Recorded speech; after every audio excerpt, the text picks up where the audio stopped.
अस्सलाम वालेकुम dear students. ये मैं वीडियो उन तमाम स्टूडेंट्स की बना रहा हूँ जो किसी भी यूनिवर्सिटी में बैचलर्स की डिग्री परसू करना चाहते हैं, बेशक वो फास्ट हो नस्ट हो। जनरल रूल्स बताऊँगा, और अगर आप कंप्यूटिंग की डिग्री करना चाहते हैं या इंजीनियरिंग की करना चाहते हैं या मैनेजमेंट की, तो उस हवाले से भी कुछ पॉइंट बताऊँगा। और सेमेस्टर सिस्टम क्या होता है इसके बारे में भी कुछ चीज़ें बताऊँगा। आल दो मेरी एक प्ले लिस्ट है सेमेस्टर सिस्टम के नाम से, और उसमें काफ़ी चीज़ें हैं कि सेमेस्टर सिस्टम क्या होता है, उसको कैसे गुजारना चाहिए, ग्रेडिंग कैसी होती है, फास्ट की ग्रेडिंग कैसी होती है, या ग्रेडिंग किन टाइप्स की होती है, जिसमें एब्सोल्यूट ग्रेडिंग होती है, रिलेटिव ग्रेडिंग होती है, और जीपीए कैसे कैलकुलेट किया जाता है, और ओबीई सिस्टम क्या है, टाइम टेबल को कैसे रीड करना है। तो उसमें 13-14 वीडियोस हैं जो कि आपके लिए काफ़ी यूज़फुल हो सकती हैं। तो मैं रिकमेंड करूँगा कि अगर आप वो देख लें तो आपके लिए काफ़ी आसानी हो जाएगी। ओरिएंटेशन डे में क्या होता है उसमें वो वाली वीडियो भी मैंने कवर की हुई है। इसकी वजह कि अलग से मैं हर चीज़ रिपीट करूँ कि सेमेस्टर में ये होता है, ओरिएंटेशन डे में ये होता है, और एग्जाम ऐसे होता है, ग्रेडिंग ऐसी होती है। तो एक चीज़ ऑलरेडी बनी हुई है। लास्ट ईयर मैंने इस पर काफ़ी डिटेल से कंटेंट्स कवर किए थे, तो मैं आपसे रिक्वेस्ट करूंगा कि आप वो देख लें तो आपके लिए काफ़ी आसानी हो जाएगी। तो अभी हम जो बात करेंगे, काफ़ी लोग पूछ रहे थे कि लैपटॉप कौन सा लेना होता है। तो देखें, जो लोग कंप्यूटिंग के हैं उनके लिए मैं रिकमेंड करूंगा कि आप लैपटॉप, क्योंकि एक दफ़ा लेना है।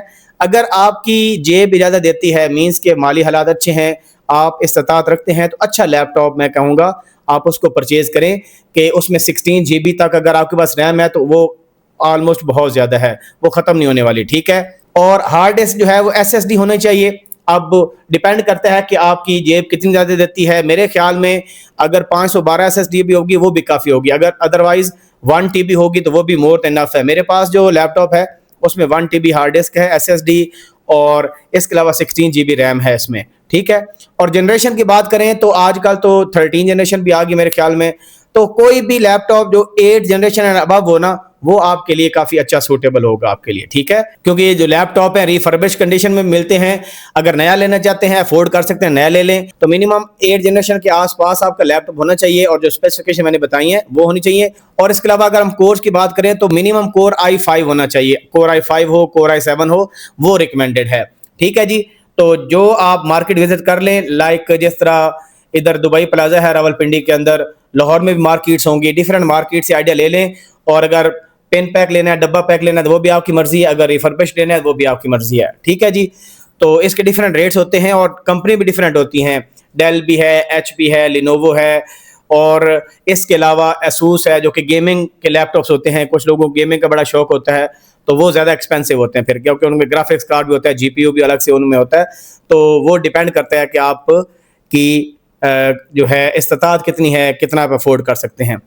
इसके अलावा अगर हम बात करें सबसे इम्पोर्टेंट पॉइंट, तो वो ये है कि जो कंप्यूटिंग के स्टूडेंट्स हैं ना, वो इन 18 दिनों में जो रहते हैं वो क्या करेंगे, क्योंकि 19 अगस्त को फास्ट का सेमेस्टर स्टार्ट हो रहा है और फर्स्ट डे ऑफ क्लास है 19 अगस्त को।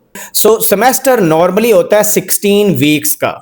16 वीक्स का फास्ट में सेमेस्टर होता है। बाकी यूनिवर्सिटीज में भी 16 to 18 वीक्स, यही बेसिकली लेंथ है सेमेस्टर सिस्टम की। ये बिल्कुल एनुअल सिस्टम से डिफरेंट होता है, इस पर अलग से मैं बता चुका, मेरी वीडियो है वो आप देख लीजिएगा तो काफ़ी आसानी हो जाएगी। लेकिन फास्ट में इस तरह होता है कि 5 हफ्तों के बाद, यानी 19 अगस्त से जो नेक्स्ट 5 वीक्स होंगे, जो ही 5 वीक्स गुजरेंगे तो आपका सेशनल 1 एग्जाम होगा। उसको हम मिड एग्जाम 1 भी कहते होते हैं, लेकिन सेशनल 1 एग्जाम उसको कहा जाता है, जो कि 1 घंटे का होता है। यानी हर पेपर का 1 घंटे का रिटर्न एग्जाम होगा। यानी आपके पास जिस तरह आप पेपर देते थे अपने बोर्ड के एग्जाम, वो रिटर्न होते थे, वो 3 घंटे के होते थे, लेकिन ये घंटे का होगा। अब कंप्यूटिंग वाले बंदे के लिए जो प्रोग्रामिंग फंडामेंटल्स है उसका घंटे का पेपर होगा। उसमें हो सकता है कि क्वेश्चन ऐसे हों जिसमें कोड लिखे हों और आपने आउटपुट बतानी हो।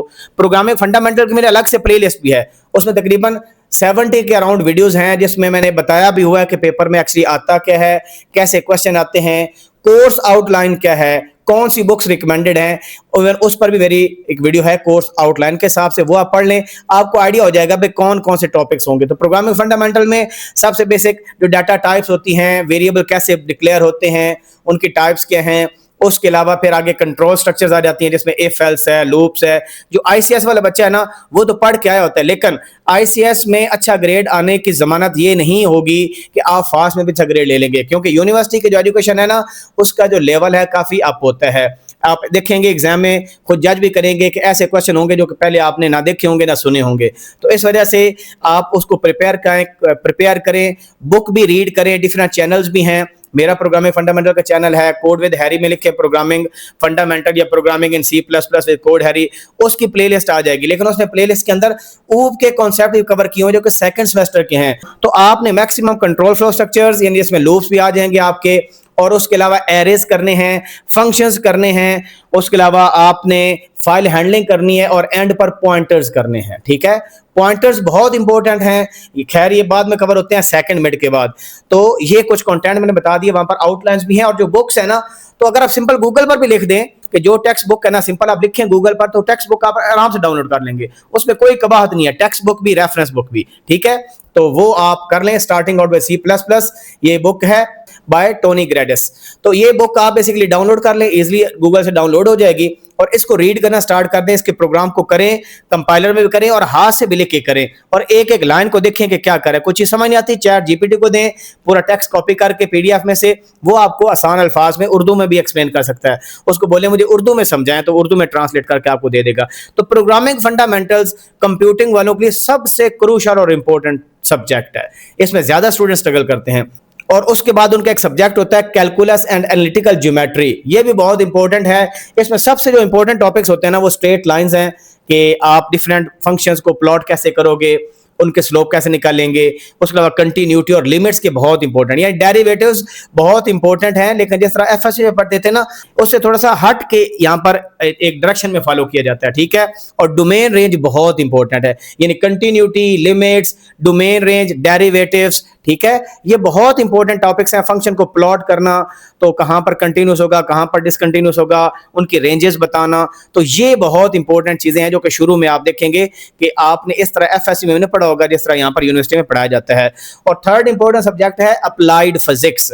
ठीक है, ये भी 3 क्रेडिट आवर का कोर्स है, और ये यहाँ पर भी स्टूडेंट काफी स्ट्रगल करते हैं, क्योंकि बहुत सारे स्टूडेंट्स जो हैं वो घबराते हैं जब वर्ड प्रॉब्लम्स आ जाए, साथ डायग्राम आ जाए, तो डायग्राम को देख के बंदा वैसे ही घबरा जाता है, और 4-5 लाइनें लिखी हों, उससे इंफॉर्मेशन एक्सट्रैक्ट करना, और जो यूनिक इंफॉर्मेशन है, रेलिवेंट है, वो निकालना, बाकी को इग्नोर करना, फिर इक्वेशन फाइंड करना और प्रॉब्लम को सॉल्व करना। तो अप्लाइड फिजिक्स में आपको प्रॉब्लम सॉल्व करने होंगे, ज्यादातर वो प्रॉब्लम्स जो कि आपके स्टेटमेंट बेस्ड प्रॉब्लम्स होंगे। तो ये 3 सब्जेक्ट्स पर आप थोड़ी सी मेहनत कर लें, यानी प्रोग्रामिंग करके आ जाए, बाकी फिर भी हो जाएगा। लेकिन ज़हन बना के आए कि यूनिवर्सिटी में इस तरह असेसमेंट होगी, 5 हफ्ते बाद पहला मिड होगा। जो नस्ट वाले स्टूडेंट्स हैं या बाकी यूनिवर्सिटी वाले, कुछ यूनिवर्सिटीज 1 मिड लेती है 2 घंटे का, यानी 8 वीक्स के बाद उनका 2 घंटे का मिड एग्जाम होगा, और फिर फाइनल्स होंगे। फास्ट में 5 हफ्ते बाद एक होगा, फिर जब 10 हफ्ते गुजर जाएंगे सेमेस्टर स्टार्ट से, फिर दूसरा मिड होगा जिसको सेशनल 2 एग्जाम कहते हैं, और उसकी जो डेट है वो नवंबर की 2 to 5 तक होते हैं। ठीक है, और जो पहला मिड था वो 21 to 24 सितंबर में होगा। और जो लास्ट डे ऑफ क्लास है फास्ट में, वो 6 दिसंबर को आखिरी क्लास होगी। उसके बाद आपको एक वीक मिलेगा, प्रिपरेशन वीक, आप उसमें तैयारी करेंगे, और उसके बाद जो आपके फाइनल एग्जाम स्टार्ट होंगे, और वो स्टार्ट होंगे 16 दिसंबर से 3 जनवरी तक। ठीक है, और फिर आपका शो अप भी होता है, फाइनल एग्जाम में पेपर भी दिखाए जाते हैं। बोर्ड एग्जाम में तो होता है ना कि आप पेपर देके आ जाते हो, उसके अलावा किसी को डाउट हो तो बस रीचेकिंग के लिए बस काउंट ही करते हैं नंबर। लेकिन फास्ट वाले क्या करते हैं, आपको फाइनल शो अप भी कराते हैं। मेरा पेपर हुआ फाइनल का, तो ग्रेड लगने से पहले मुझे दिखाएंगे कि भाई ये पेपर है, देख लो। तो उसमें कोई क्यूरी भी हो तो क्यूरी फॉर्म होता है, वो फिल करना पड़ता है। तो इतना ज्यादा सहूलत होती है यूनिवर्सिटी के अंदर। ठीक है, तो ये चीजें मैंने बता दी कंप्यूटिंग वालों के लिए। जो इंजीनियरिंग वाले स्टूडेंट्स हैं उनमें बस 2 से 3 सब्जेक्ट हैं बहुत इंपॉर्टेंट है, बाकी आसान ही होता है। इंजीनियरिंग वाले स्टूडेंट्स के लिए इतना ज्यादा प्रॉब्लम नहीं है। उसमें एक अप्लाइड फिजिक्स आपके पास होती है, और वो 2 क्रेडिट आवर का कोर्स है। जो कंप्यूटिंग वाले हैं उनका 3 क्रेडिट आवर का कोर्स है। इसके अलावा उनका होता है अप्लाइड कैलकुलस, 3 क्रेडिट आवर का कोर्स होता है, और साथ एप्लीकेशन ऑफ आईसीटी है, वो 2 क्रेडिट आवर का कोर्स है, साथ उसकी लैब है। बस ये छोटे छोटे सब्जेक्ट्स हैं, आपके इंशाल्लाह इजीली ये हो जाएंगे। अब इसके अलावा अगर हम बात करें जो मैनेजमेंट प्रोग्राम्स हैं, like BBA, account and finance है, फिनटेक है, बिजनेस एनालिटिक्स है, क्योंकि ज्यादातर स्टूडेंट ऐसे बैकग्राउंड से आते हैं जिन्होंने एफएससी की होती है या आईसीएस इवन की होता है, वो ये प्रोग्राम कर रहे होते हैं। तो मैं बताऊं, ये जो फंडामेंटल्स ऑफ अकाउंटिंग है, ये बहुत इंपॉर्टेंट सब्जेक्ट है। एक दूसरा फंडामेंटल्स ऑफ मैनेजमेंट, ये थोड़ा सा डिफरेंट होता है, यानी बीबीए के लिए और नॉन बीबीए के लिए इसके कंटेंट थोड़े से डिफरेंट होते हैं। और फिर बिजनेस मैथमेटिक्स है। ये 3 इंपॉर्टेंट कोर्सेज हैं जिनमें ग्रेड लेने के लिए थोड़ी सी मेहनत करना पड़ेगी। और फंडामेंटल ऑफ अकाउंटिंग में क्या क्या आता है मैं थोड़ा बहुत आपको बता देता हूं। जो बेसिक डेफिनेशंस हैं डिफरेंट टर्म्स की, जो कि फाइनेंशियल स्टेटमेंट्स होती हैं, एसेट्स, लायबिलिटीज, और इक्विटी क्या होती है, रेवेन्यूज एंड एक्सपेंसेस, इस तरह करके जो चीजें हैं ना, ये आप थोड़ी सी पढ़ के आए ताकि आपको आइडिया हो कि इस कोर्स में होगा क्या। चैट जीपीटी को बता सकते हैं कि फंडामेंटल्स अकाउंटिंग में क्या क्या टर्म्स होंगी, वो थोड़ी सी पढ़ के आ जाएं ताकि आपको आइडिया हो जाए कि इसमें होगा क्या। इस तरह जो बिजनेस मैथ है उसको पढ़ के आ जाए, उसमें इंटरेस्ट रेट होगा, कंपाउंड इंटरेस्ट, प्रॉफिट लॉस, इस तरह की चीजें वहां पर होंगी। और उसके बाद है फंडामेंटल्स ऑफ मैनेजमेंट, इसके बारे में थोड़ा बहुत पढ़ के आ जाए ताकि आपको आइडिया हो कि ये क्या चीजें होंगी। क्योंकि एफएससी में जो चीजें होती थी, यूनिवर्सिटी की लाइफ डिफरेंट होती है, इसमें असाइनमेंट्स आएंगी, क्विजेज होंगे, आपको प्रोजेक्ट मिलेंगे, प्रेजेंटेशन मिलेंगी। तो ये सारी चीजें आप मेंटली प्रिपेयर्ड होकर आ जाएं तो इंशाल्लाह काफी आसानी हो जाएगी। और लैपटॉप अगर ले लें वेल एंड गुड, अगर आप अफोर्ड नहीं कर सकते तो फिर आप जो कंप्यूटर है वो भी चल जाता है। यूनिवर्सिटी के अंदर लैब्स हैं, अच्छे कंप्यूटर्स होते हैं, आप वहां पर बैठ के भी काम कर सकते हो, लैब के अंदर भी, क्योंकि 3 घंटे आपने काम कर लिए काफी होता है, ठीक है। और घर में अगर लैपटॉप है, किसी बाइक का है तो वो यूज कर सकते हो, कंप्यूटर है तो वो यूज कर सकते हो। ये कुछ चीजें थी जो बतानी थी आपको। होता क्या, लेकिन टेंशन ना लेकर आए, सुकून से आए, कोई मसला नहीं है। अगर आप पढ़ के नहीं भी आते ना फिर भी ठीक है, क्योंकि जब मैं बताऊं कि जो अभी आपके पास टाइम है बस रिलैक्स कर लें, थोड़ा सा बात घूम फिर लें, ठीक है, रिश्तेदारों से मिल लें, क्योंकि जिन्हें हॉस्टल में रहना है वो तो फिर अलग आके अपना घर छोड़ के आएंगे ना। जिनका अपने घर के अंदर कैंपस है, घर के करीब है, अपने शहर में है, उनके लिए फिर आसानी होती है। तो फिर क्योंकि जब सेमेस्टर स्टार्ट होता है फिर पढ़ाई शुरू हो जाती है। ये ऐसा सेमेस्टर सिस्टम को नहीं रहना कि बस शुरू हो गया चलो जी हम 2 हफ्ते बाद पढ़ना स्टार्ट कर देंगे, क्योंकि चीजें लिंक्ड होती हैं। जो आपने एक क्लास ली, दूसरी क्लास उससे लिंक होगी। अगर पिछली क्लास नहीं पढ़ी फिर अगली क्लास की आपको समझ नहीं आती। और क्लास 1.5 घंटे की होती है। जो 3 क्रेडिट आवर का कोर्स होता है, लाइक प्रोग्रामिंग फंडामेंटल्स कंप्यूटिंग वालों के लिए है, या फंडामेंटल्स अकाउंटिंग मैनेजमेंट वालों का एक कोर्स है, तो हर हफ्ते में 3 घंटे जो है आपकी क्लास होगी। 2 क्लासेस होंगी 1.5 घंटे की। कुछ कैंपसेस में हो सकता है कि 1.5 घंटे की हो, कुछ में हो सकता है कि 1 घंटे की एक हो, 2 घंटे की 2 क्लासेस हों। तो इस तरह करके हो गया ब्रेक डाउन। और फिर लगातार क्लासेस भी होंगी, लैब्स भी होंगी, और हो सकता है टाइम टेबल ऐसा बने कि एक दिन आपको छुट्टी भी मिल जाए वीकडेज में, यानी हफ्ता इतवार छुट्टी होगी हो सकता है जुमे को या कोई और दिन भी आपका फ्री हो सकता है। तो ऐसी पॉसिबिलिटी भी हो सकती है। लेकिन क्योंकि बंदा आता है काफी इंगेज हो जाता है पढ़ाई के अंदर, फिर हेक्टिक आपका एक शेड्यूल बन जाएगा। और टाइम टेबल को रीड करना भी चैलेंज होता है, क्योंकि बच्चों को एक्सेल शीट्स का इतना नहीं पता होता। तो मेरी एक वीडियो है जो कि सेमेस्टर सिस्टम में है कि टाइम टेबल को रीड कैसे करना है, उसमें मैंने तरीका बताया हुआ है कि ऐसे टाइम टेबल को आपने रीड करना है। ये कुछ इंपॉर्टेंट चीजें थी जो मैंने आपको बता दी। मेन कंसर्न जो है ना कंप्यूटिंग स्टूडेंट के लिए वो है प्रोग्रामिंग फंडामेंटल्स, ठीक है। मेरी प्लेलिस्ट को देख लें, उसमें आउटलाइन है, उसमें पेपर कैसे आता है वो भी चीजें बताई हुई हैं, कुछ क्वेश्चन सॉल्व भी किए हुए जो कि हेल्प कर सकते हैं। और टोनी ग्रेटस की बुक में बता दी, वो डाउनलोड आप आराम से कर लें, उसको पढ़ना शुरू कर दें।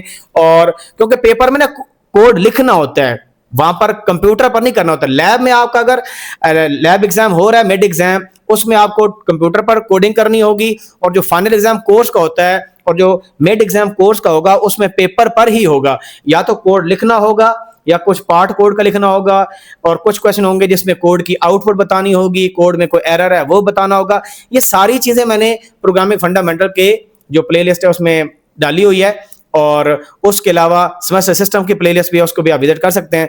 फिर भी आप समझते हैं कोई क्वेश्चन रह गया है तो आप पूछ सकते हैं कमेंट सेक्शन में। कुछ लोगों की क्यूरीज इतनी ज्यादा थी, आई couldn't find a time to respond them, उसके लिए माजरत। और उसमें कुछ लोगों का ये भी था कि यार 6-7 दिन हो गए फीस जमा कराए हुए तो हमें वेरिफिकेशन नहीं आ रही, क्योंकि बल्क के स्टूडेंट फीस जमा कराते हैं। जो यहाँ पर मैनेजमेंट के लोग हैं वो थोड़े होते हैं, तो उन्होंने एक स्टूडेंट का जो है ARN नंबर डाल के चेक करना होता है, फिर वेरीफाई करनी होती है। फिर उनको मैसेज आता है कि आपके डॉक्यूमेंट्स वेरीफाई हो रहे हैं। 2 डॉक्यूमेंट्स आपने जब टेस्ट के दौरान आए थे तो जमा कराए थे आपने। जब डॉक्यूमेंट्स वेरीफाई हो जाते हैं उसके बाद फिर आपको रोल नंबर मिल जाता है, ठीक है। और यूनिवर्सिटी में ओरिएंटेशन डे के लिए आपको बुलाया जाएगा। पहले सारी यूनिवर्सिटी बुलाती हैं, हो सकता है मंडे को क्लास हो तो हफ्ते को आपको बुला लें या जुमे को बुला लें। लास्ट टाइम इस तरह हुआ था कि उन्होंने दिन रखे थे कि जो डाटा साइंस AI के बच्चे हैं वो इस दिन आएंगे, साइबर सिक्योरिटी के बच्चे इस दिन आएंगे, SC वाले इस दिन आएंगे, और जो CS वाले हैं वो इस दिन आएंगे, ठीक है। यह हर दफा डिपेंड करता है कि उन्होंने कैसे मैनेज करना है, ठीक हो गया। तो अपना ख्याल रखें। Best of luck to all students. कोई क्वेश्चन हो, क्यूरी हो, आप कमेंट सेक्शन में डाल सकते हैं। मैं टाइम निकाल के कोशिश करूंगा रिप्लाई कर दूं इंशाल्लाह आपको।